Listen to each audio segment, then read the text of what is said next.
This is CGTN, China Global Television Network.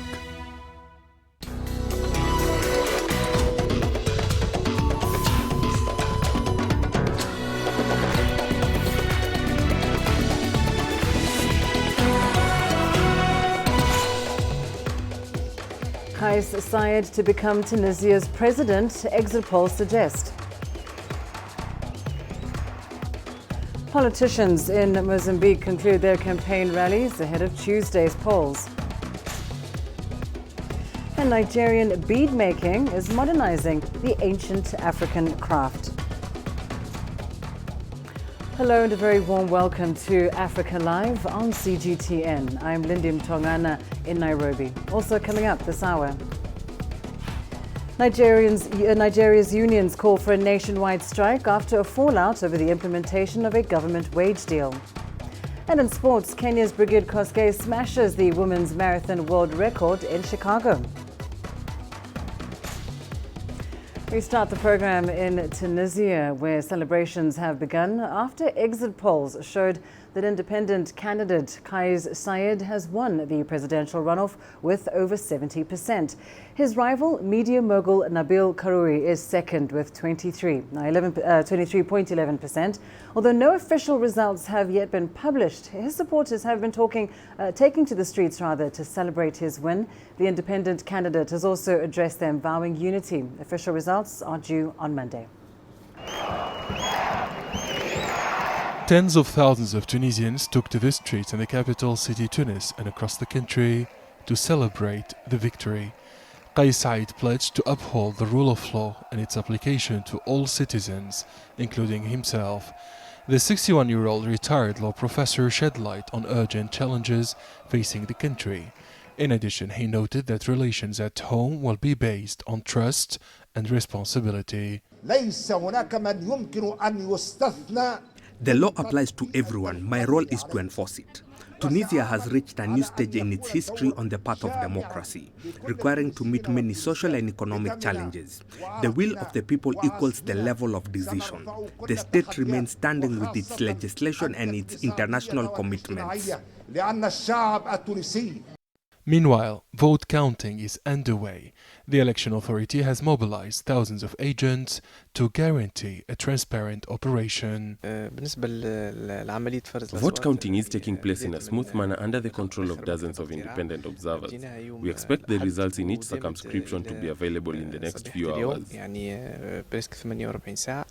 Analysts argue that the two candidates in the presidential runoff and their electors must now turn the page and focus on rebuilding a strong state with a stable economy. The integrity of the elections is an important achievement. There is no loser in the elections. The two candidates and all Tunisians have won.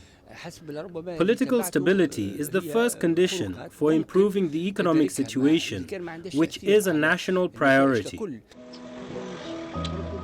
The presidential runoff election candidate Nabil Karoui said he will wait for the Independent High Authority for the Elections, ISI, to announce the official results to take the right positions after consulting with the party's base and its political bureau. The new president campaigned without funding or backing from a structured political party. Exit polls show that 90% of Tunisian youths aged 18 to 25 and 86% of university professors and students voted for Kais Saied in the second presidential election since the 2011 popular uprising. Aden Shawishi, CGTN, Tunis. Well, let's bring you now the very latest on these elections in Tunisia. We're joined by CGTN's Adnan Chouachi in Tunis, as well as Dr. Mohammed Hussein for some analysis in Cairo. He joins us from the political science, Cairo University. He is a professor of political science there. Now, Adnan, let's start with you. Just to begin with, give us an update on the latest on these presidential elections.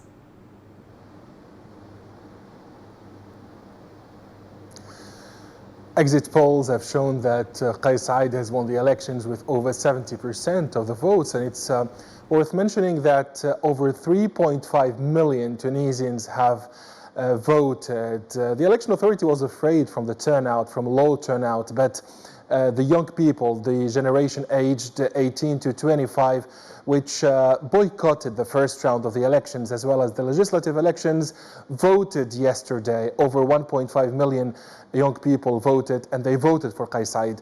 Kais Saied has vowed to respect the Tunisian constitution, to respect the law, but also to initiate dialogue, to start dialogue with all political parties, from the ruling and opposition parties, which won the 217 seats in parliament. He also vowed to start dialogue with his opponent and called on Tunisians to work hard now to turn the page on years of economic difficulties and political turmoil.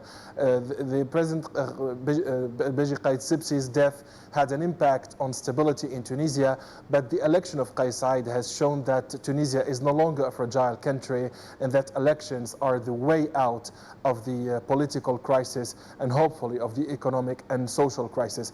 Kais Saied has had more than 3.5 million votes, and he is of course legitimate, even more legitimate than the parliament itself, because he has had twice the number of voters who voted for 217 members of parliament. So indeed, a landslide victory almost, of course, for Saied. But let's come to you, Dr. Hussein. Of course, the exit polls showing that Kais Saied could become Tunisia's new president. But as a political newcomer, what does this mean for Tunisia and its political landscape?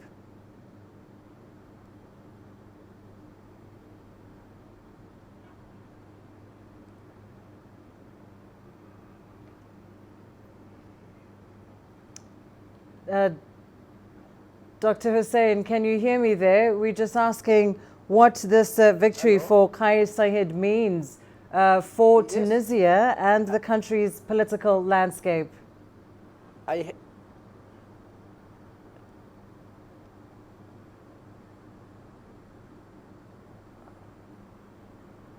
Hello. I'm afraid we are struggling there with the connection to Dr. Hussein. We'll try again in just a moment. But Adnan, for now, let's return to you. Of course, official results have yet to be announced, but already people on the streets are celebrating. Tell us more about the mood on the ground and what this says, what kind of message Tunisians are sending to the establishment.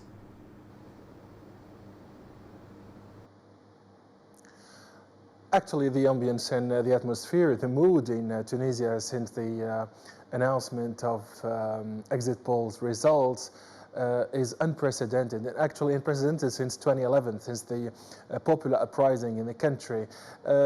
Tens of thousands of people took to the streets of the capital city, Tunis, and other regions across the country, actually the 24 regions across Tunisia, to celebrate this historic achievement in free, fair and transparent elections as they have been described by local and international observers. It's worth mentioning that over 700 international observers and 15,000 local observers have monitored the election process and describe it as fair, free and transparent. Tunisians are very optimistic about the outcome. At the beginning, they voted against the establishment. They voted against the ruling and the opposition parties, the parties which appeared after the 2011 popular uprising, but also the opposition itself. They wanted to send a message that they are disappointed, they are fed up of empty promises. Tunisian youths are disillusioned after 8 years of the popular uprising because the unemployment rate is still very high, 15.3%, with over 650,000 unemployed people, including over 260,000 unemployed university graduates. But these same university graduates, these same students and unemployed people, as well as engineers, students, scholars, and university professors, are the ones who voted for Kais Saied. They voted for Kais Saied because he is an anti-establishment candidate, a candidate who vowed to start a war on, or to fight corruption in the country, and he believes that corruption is the most challenge, the most difficult challenge for Tunisia. It is impossible to improve the economic and the social situation in Tunisia, the social conditions in Tunisia, without fighting corruption in the country. On the other hand, Nabil Qarwi has had less than 1 million votes. Mainly the people who viewed in Nabil Qarwi the one who would save the poor and needy in the country, because he spent the past 3 years on Nisma TV showing that he toured the country to help the poor and the needy. And actually this is what he did. But he's still facing charges of money laundering and tax evasion. People did not want to vote for a candidate who's facing charges of money laundering and tax evasion. They voted for someone who has no political backing, no support from political parties, no money. It's worth mentioning that Kais Saied campaigned with less than $300. He did not have a crew, he did not have a media team, he did not have anything. He just, not even a Facebook page, was completely absent from social networks.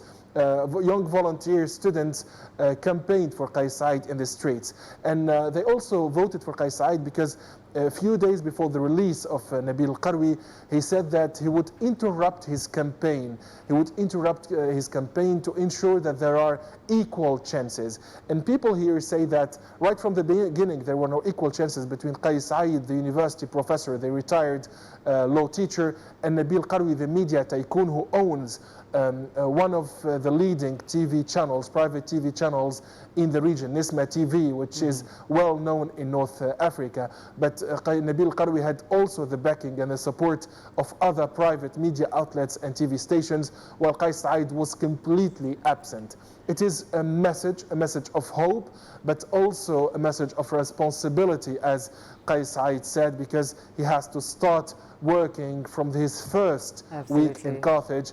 He promised to be the president of Tunisia and to be the president for all Tunisians without distinction. Well, certainly his victory does mark a distinct shift in Tunisian politics. Thank you so much, CGTN's Adnan Chouachi, joining us there live from Tunis. Now let's try once again to get some analysis on these elections in Tunisia. We are joined from Cairo by Dr. Mohammed Hussein. He is the Professor of Political Sciences at Cairo University. Dr. Hussein, of course, the winner of the elections in Tunisia, Kais Saied, a man who does not have a strong political background. Just talk us through how his victory as president, being a political newcomer, what does this mean for Tunisia and its political scene?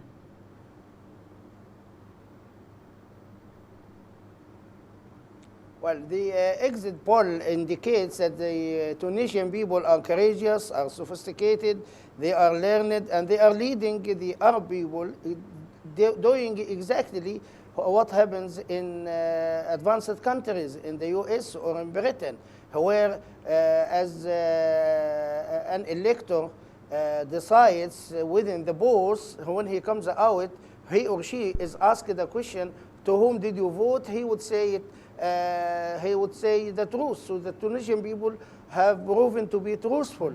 And the exit poll did not, the expectation did not, or the forecast did not change very much from the official results, which have been declared later. So the Tunisian people are really sophisticated, learned, courageous, and they are leading the Arab world in this regard. The message sent to the establishment is that the Tunisian people are the people who decide whom they can elect for them to be a president, not necessarily someone who is liked by France or Britain or by any external power.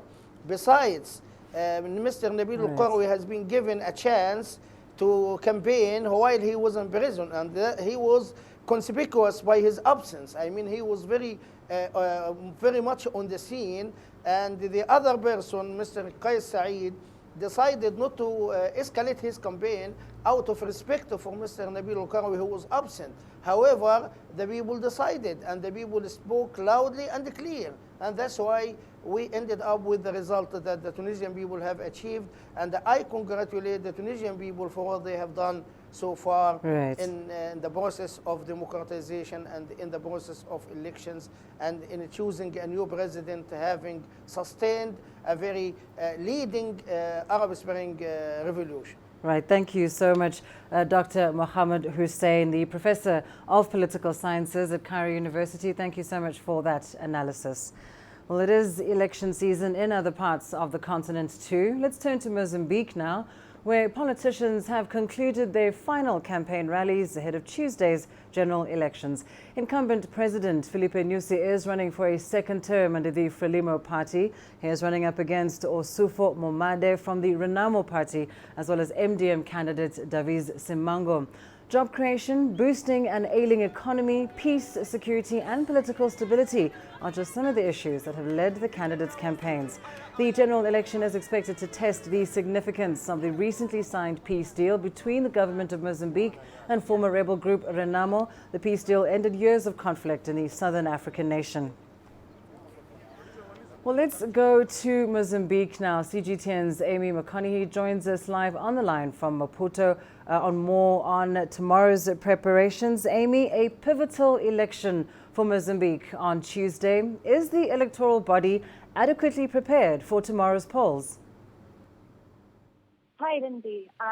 Well, there are over 20,000 polling stations across the country that have been put in place. And there's another 400 outside the country for the Mozambicans who are living overseas. And the official electoral body also says that there are around 20,000 electoral observers, both local and international, including observers from the AU and SADC, SADC, to overlook the elections that will be taking place tomorrow. What is uncertain is the current situation in the north, in Cabo Delgado province, where there's an Islamist insurgency currently taking place that not many people really understand what's going on. And it's unsure if voters in some of the more volatile districts will be able to actually go out tomorrow and cast their votes in the polls. Another key issue in these elections has been electoral violence, primarily between incumbent Frelimo Party and opposition Renamo.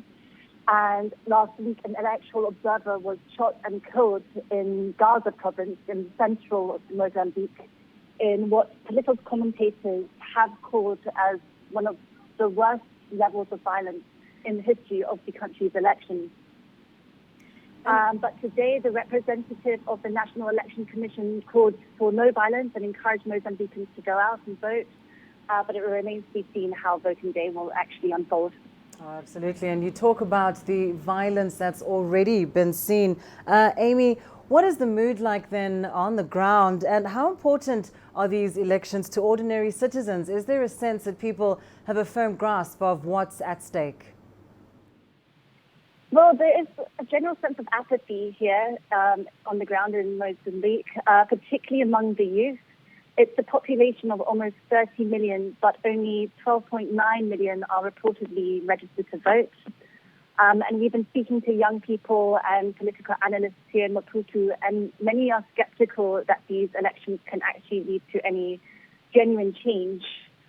Particularly after the 2014 elections, where political leaders were seen to kind of fall short on their promises when it came to issues like employment, education, transport. But on the other hand, there does appear to be a greater sense of political will than there has been in the past. There are more people registered to vote in these elections than there were in the 2014 elections. And while there is a sense of disillusionment, it doesn't seem like all hope is lost. We were speaking to some people out in the streets today in Maputo, and many did express their will to vote and a belief that these elections do have the potential to make some kind of positive difference in their lives. Well, Amy, of course, we'll be watching to see how that all unfolds from tomorrow. Thank you so much for joining us there on the line from Maputo.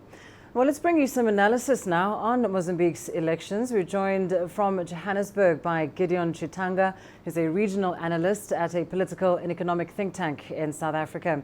Gideon, thank you so much for your time. We were just talking to our reporter on the ground with regards to what's at stake in these elections. In your view, just how critical are these elections to the historic peace agreement that was signed in Mozambique not so long ago?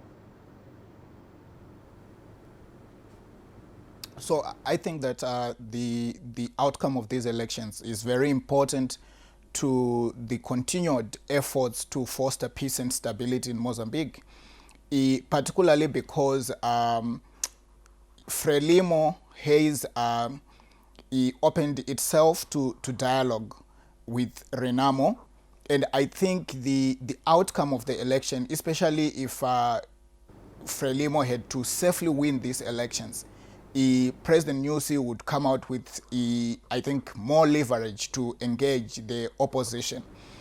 But also it matters how Renamo performs and whether Renamo will accept the outcome of the elections. And already we understand that there are divisions within Renamo, with one of its camp seeking to continue with the military insurgents and Momade seeking to contest elections.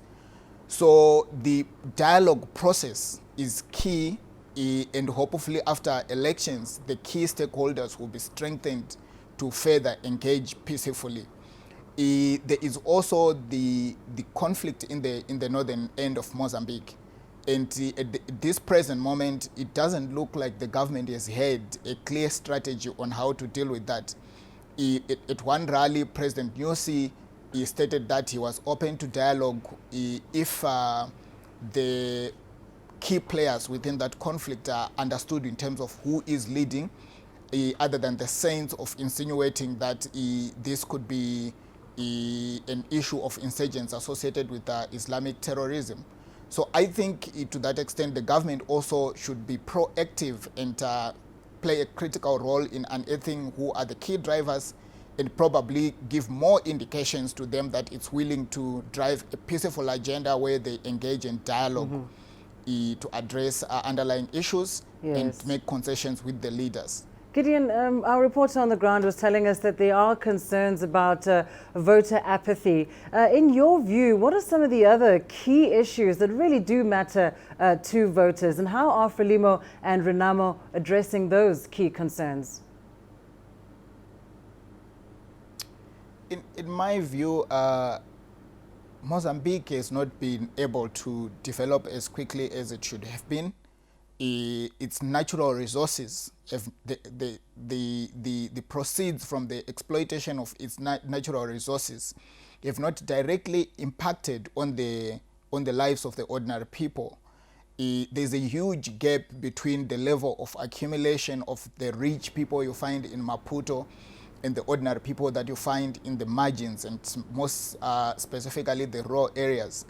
I think also the floods, the disasters, especially the two previous ones, coming close to this election period, have created a very desperate situation where people who are currently so desperately relying on international humanitarian food aid for accommodation, for food, to survive on a day-to-day basis, are faced with political pressure to decide on their leadership, on their future leadership. There's also an interlinked aspect between what I would call international humanitarian patronage and how this interlinks with domestic politics at a local level. And it exerts pressure on those people who are pressured for survival to follow political parties that are linked to the provision of these key services that come through humanitarian agents. So in this case, it is the government of the day which is basically responsible for distribution of food aid, and its structures are proactive in accessing these things. I think that all these are very important issues in a developing democracy. And I think that in certain ways they affect how people decide and what they decide when they are in the ballot. But going into his final term, President Nyusi should be probably thinking of what else you could leave behind as his legacy in a country that we have known to struggle so much economically and socially. And I think a focus in the agriculture sector, a focus in gas production, a focus in those key sectors where Mozambique has some kind of advantage in seeking to translate the benefits to ordinary people, to distribute them, to directly impact on ordinary people. The provision of education, there is still a very high illiterate population in Mozambique if you would consider modern standards. And I think that a focus on a social program that seeks to answer the access to education, providing employment for young people, reducing the levels of poverty would also factor in mitigating the national security issues that we started this discussion with. Yes. Gideon, we'll have to leave it there, but thank you so much for that very insightful analysis. Gideon Chitanga joining us there from Johannesburg. Now, of course, staying with the elections in Mozambique, final campaign rallies have concluded. And as Robert Nagila now reports, the polls are expected to test the strength of the recently signed peace deal between the government of Mozambique and former rebel group Renamo. Here's that story. 4 candidates, including incumbent President Fillipe Nyusi, will be on Tuesday's ballot. The 60-year-old Nyusi succeeded Amada Gubeze in 2014. The son of a veteran of the Liberation War, Nyusi joined the government in 2008 in the defense portfolio. His administration has been plagued by corruption allegations inherited from the previous government and an Islamist insurgency that has rocked the country. Nyusi, who is the favorite, has asked Mozambicans to entrust him with their support. We have been able to feel the sympathy of the people, to feel how much they agree with our manifesto. We think that Frelimo and our campaign is in the right solution, the favorite solution for many Mozambicans. Osifu Momade is the main opposition challenger. He took over from the Renamo opposition leader Alfonso Dlakama, who died just over a year ago. A former army officer, he joined Renamo shortly after the beginning of the civil war in 1975, becoming one of the main leaders at the signing of the 1992 peace agreement. He was elected MP in 1999, a mandate he has retained to this day. He has promised to create jobs if elected. The winner of Tuesday's polls will be expected to develop the economy and consolidate peace in the Southern African nation. Robert Nagila, CGTN, Nairobi, Kenya. Well, let's take a short break. Here's what's still ahead on the program. Egypt and Ethiopia to hold talks in Russia on the contentious Nile Dam. And we look at how Mariam Omar uses her camera to keep the Somali story alive. The newly upgraded CGTN website offers optimized coverage of China and international affairs, as well as distinct voices from around the globe. Be the first to know the biggest political news and discover the background to the major decisions. Decode China with a different perspective and get a better understanding of how China sees the world. Go beyond the news with sharp opinions on the event shaping today's world and reveal a China you have never seen before. Listen to entrepreneurs for in-depth analysis of the economy and touch the pulse of new technology via our hands-on videos. Travel back in time with CGTN to learn about China's past and immerse yourself in Chinese culture to discover the stories behind Kung Fu. Get the latest news on Chinese lifestyle, including travel, sports, and nature.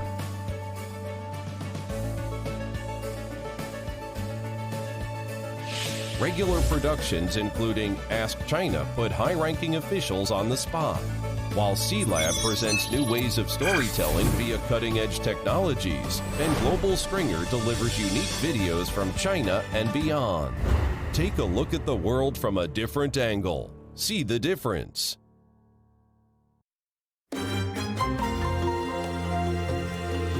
Africa Live. Find your voice.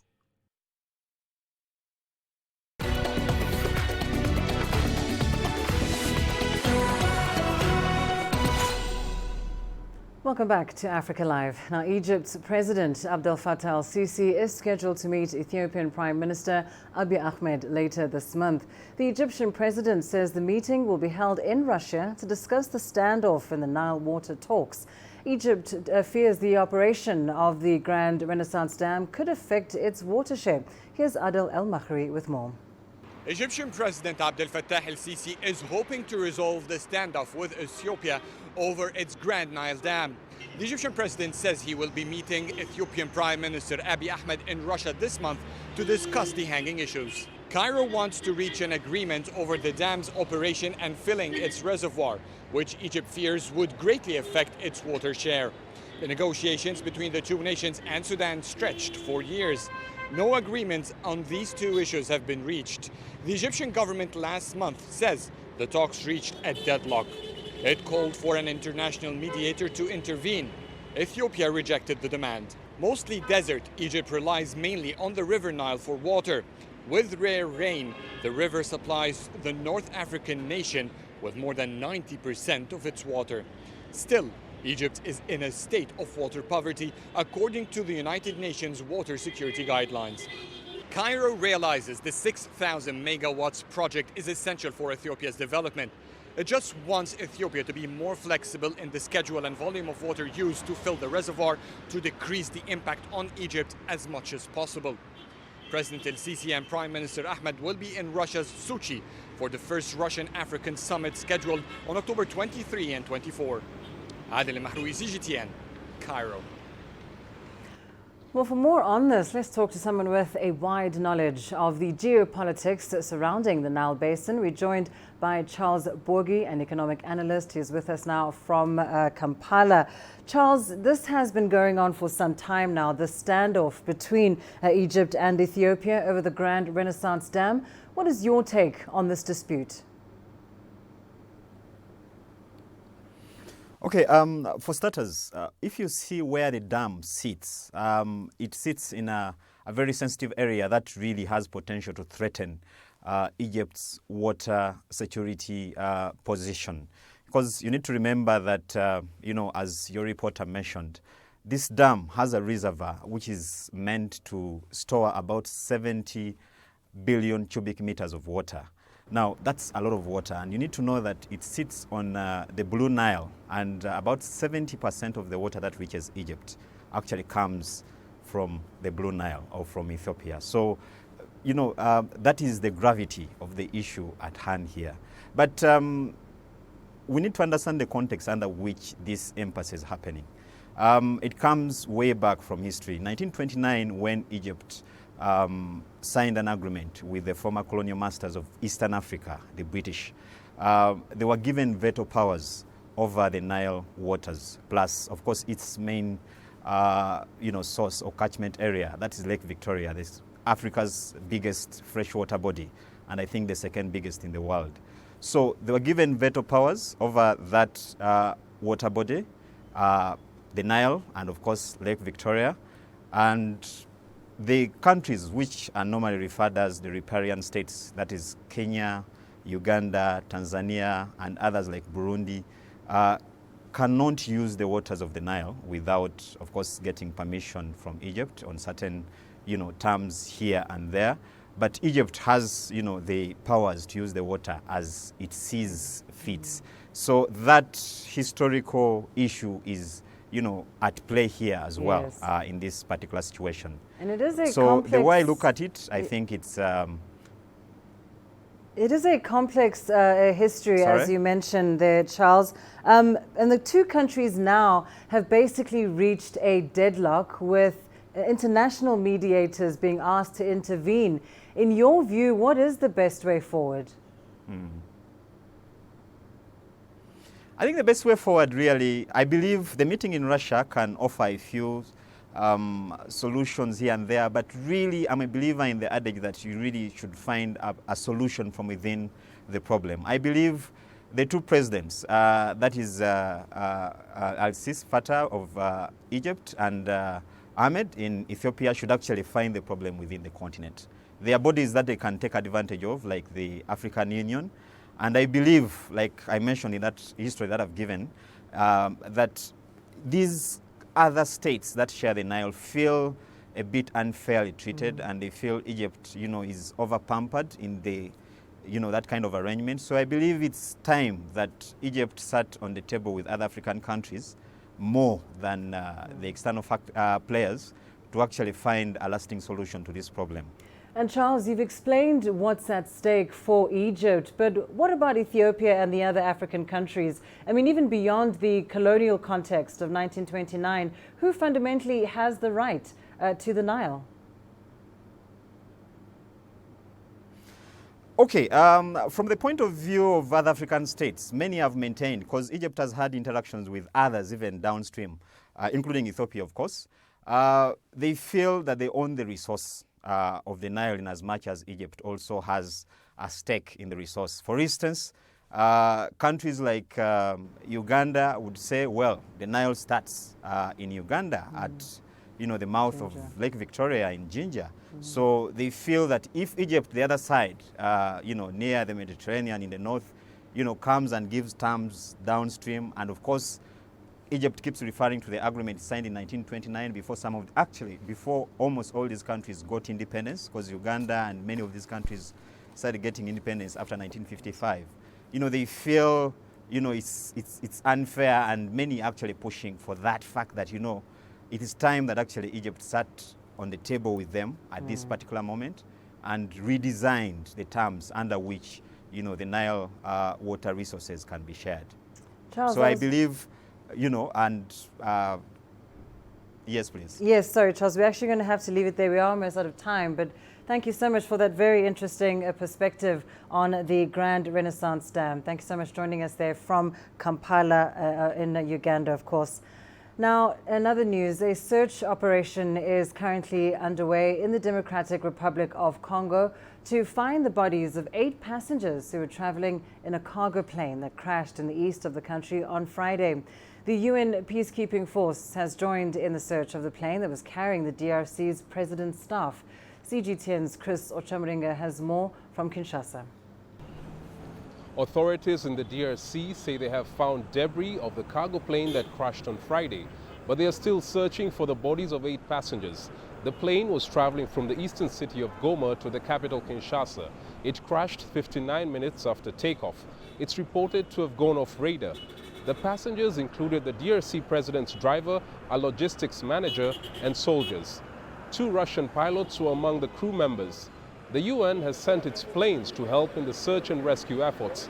The search operation is reported to be difficult because of bad weather. Hundreds of President Tshisekedi's supporters took to the streets of Kinshasa on Friday after they heard about the plane crash. They suspected it was a coup attempt against their leader. But the cause of the accident is still not yet known. Kais Saied, CGTN, Kinshasa, Democratic Republic of Congo. Let's go to Somalia now, where we bring you the story of a female camera operator who's seeking to use her skills to keep the Somali story alive.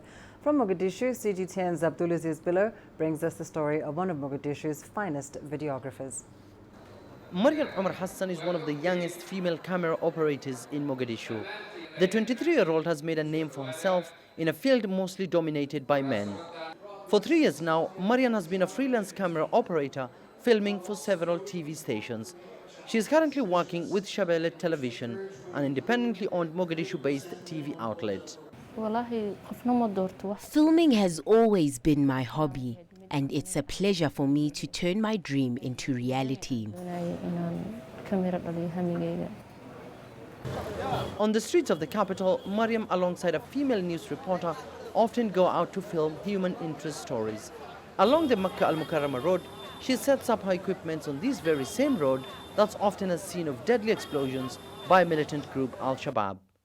Journalism continues to remain a dangerous profession in Somalia, with competing forces targeting media workers who are not aligned with their objectives. Media advocacy organizations have ranked Somalia as one of the worst media operating environments for journalists, with hundreds of murders gone unresolved. But that hasn't distracted Mariam from moving from point to point in seeking crucial information for her news organization. Male videographers always encourage me to continue with this profession. I am often subjected to many questions by members of the public. They ask me why I chose this profession. Others hurl insulting words and terms towards me. But this is not a threat or a challenge to me. The changing media landscape has seen a sharp increase in the number of women journalists, news reporters, producers, and heads of media organizations. Mariam recently graduated from one of the country's universities and hopes that her story will inspire women to join the filming industry. No one should ever be ashamed of pursuing their dreams, passions, and aspirations. My advice to upcoming female camera operators is simple. Take the first step, accept the challenge, and join the field. Compete with other colleagues and earn your place in society. Increased stability has seen the growth of media organizations in recent years. The industry has also become a key employer for many young people. Mariam's stories are mostly shared on social media, a quick way of reaching a huge audience in a short span of time in a changing society that is increasingly using social media outlets as a primary source of news. Abdulaziz Bilon, CGTN, Mogadishu, Somalia. Let's turn our attention now to the conflict at the Turkey-Syria border and a groundbreaking deal between Syria's Kurdish fighters and Damascus. Following the agreement, the Syrian army moved rapidly north into Kurdish-held territory near the border with Turkey. The agreement could prepare the way for the return of northeastern Syria to government control after years of occupation by Islamist militants. Kurdish separatists and US and European special forces. The announcement came on Sunday after the United States said it was withdrawing its remaining forces from northern Syria. Meanwhile, CGTN's Mishabar David reports on the ongoing Turkish invasion of the region. On Sunday, explosions rocked the Syrian border towns of Ras Al-Ain and Tel Abyad once again. The Turkish military is attacking full force as Ankara says it aims to clear border areas of the Syrian Kurdish group, the YPG, it considers a terrorist organization. Turkish forces claim they have seized the Syrian town of Tel Abyad. The British-based Syrian Observatory for Human Rights says dozens of Kurdish-led fighters and civilians have been killed inside Syria since the operation began. Humanitarian organizations report over 100,000 people have been displaced in Syria. Meanwhile, Turkish towns were also under attack again on Sunday. Turkish President Recep Tayyip Erdogan stated that over 650 mortar shells and rockets hit the Turkish cities of Mardin, Şırnak, Şanlıurfa, and Gaziantep since the operation began. Over a dozen civilians have been killed in Turkey due to these attacks, according to the Turkish state-run news agency. Ahmet Hamada, a former colonel for the Syrian government, now working as a military analyst in Istanbul, says Turkish and allied forces will face several challenges on the ground in Syria. Difficulties that face the Turkish army and the Syrian National Army, Turkey-backed Syrian rebel forces, is that there are many civilians in these areas. That's why they're surrounding the cities rather than going in directly.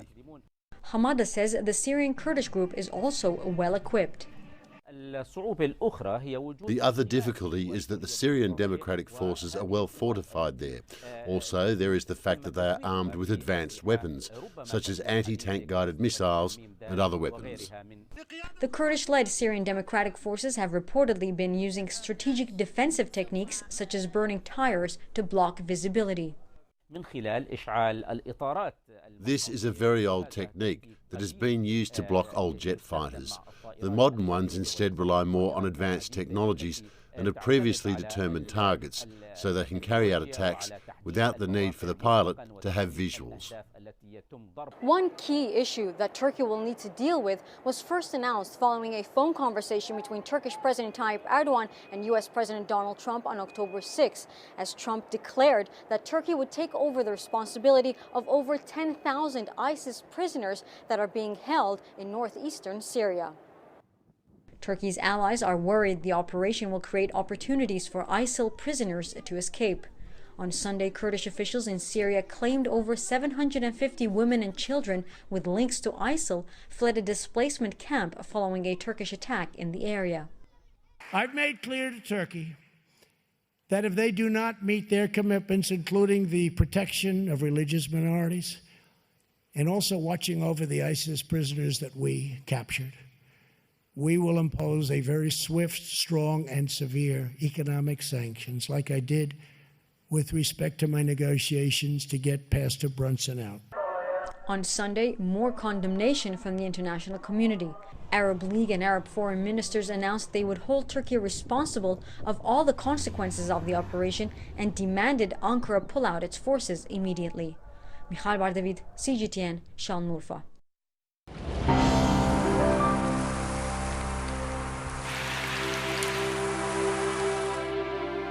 Chirping of birds, sounds of whispering trees, burbling of streams. When sunlight sets the forest's leaves aglow and waterfall surges down from the mountain, we see and hear the Earth's wondrous beauty. The Earth is meant to be appreciated, and the life of its inhabitants deserves our endless exploration.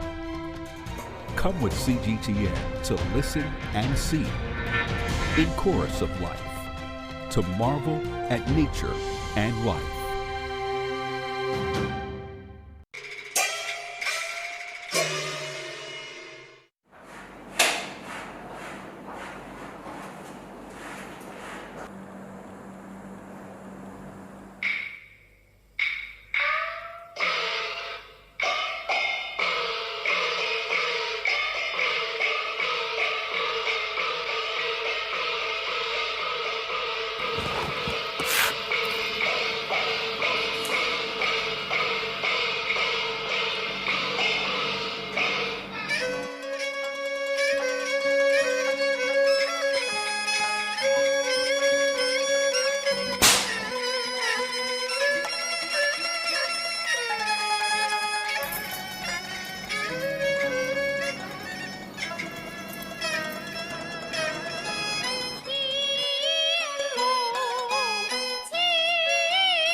Coming up in your business news, up next. Nigeria's unions call for a nationwide strike after a fallout over the implementation of a government wage deal. And Qatar Airways calls Rwanda's national carrier in its Africa expansion plans.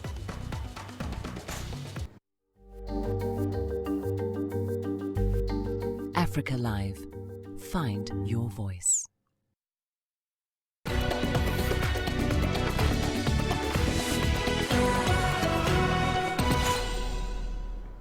In your business news, the Nigeria Labour Congress, or the NLC, has called for a nationwide strike. This after the unions differed with the Nigerian Governors Forum over specific salary adjustments being sought by workers on the new national minimum wage. Now, NLC is demanding a 29% salary increase for junior officers and a 24% adjustment for senior officers. The federal government, however, had presented a proposal of 11% and 6.5% respectively. Following the collapse of the first phase of talks, the federal government and the Joint National Public Service Negotiating Council will meet again on Tuesday. Now, Egypt's Financial Regulatory Authority has approved the reduction of stock trading fees in efforts to boost investment and competitiveness with other regional markets. However, the final approval is pending the authorization of Cabinet. Notably, the trading service fees, clearing and settlement fees, and stock market commissions will be decreased. Transaction fees charged on bonds listed on the stock exchange will be reduced to half following the adjustment. Egypt's government plans to sell shares in 23 state-owned firms as part of its plan to raise $4.93 billion. Various global markets, including Abu Dhabi Securities Exchange, have reduced commissions in a push for an increase in trade volumes. Now, Qatar Airways is reportedly seeking to buy a stake in Rwanda's national carrier, Rwanda Air. The deal is expected to shake up the continent's aviation industry. If confirmed, the acquisition will enable Qatar Airways to solidify its presence in Africa, given its current woes with its Gulf neighbors. Qatar Airways was banned from flying over neighboring Saudi Arabia, the United Arab Emirates and Bahrain since mid-2017. This was a result of a dispute between it and the Gulf states. They were key markets for the airline, and so buying a stake in Rwanda Air will support its expansion into Africa as an alternative market. Now, Russian President Vladimir Putin is set to visit Saudi Arabia with a meeting with Saudi Crown Prince Mohammed bin Salman on the agenda. The two leaders are expected to discuss security, trade and bilateral cooperation. Meanwhile, Putin says that Russia could play a positive role in easing tensions in the Gulf following a spate of attacks in the region. Tensions in the region are high following attacks on oil installations in Saudi Arabia and the seizure of tankers in the Gulf. In addition, Russia is ready to participate in an investigation into those attacks. Now, Russia plans to work with the kingdom and other partners to eliminate attempts to destabilize the oil market. The Russian president also says that Moscow could play a positive role in attempts to ease tensions between Iran and Saudi Arabia. Let's take a listen. If someone thinks such acts, seizing tankers and attacking oil infrastructure, will in any way affect Russia's cooperation with our Arab friends, Saudi Arabia and the United Arab Emirates, or in any way destroy OPEC Plus cooperation, then they are all wrong. Quite as opposite, this will unite us because our goal is stability of the global energy markets. We see Saudi Arabia as a friendly state for us. I have established very good relations with the King and the Crown Prince. To the United Kingdom now, Queen Elizabeth is due to address Parliament. Her speech is expected to include post-Brexit plans for Britain. The Queen's address will outline 22 bills highlighting the government's priorities, including plans to end the free movement of EU citizens into the UK and an environment bill to reduce plastics and cut air pollution. The Queen's speech comes as Britain and the European Union try to lock down a Brexit deal ahead of the EU summit scheduled for Thursday. Coming up in your sports news. Kenya's Brigid Kosgei smashes the women's marathon world record in Chicago.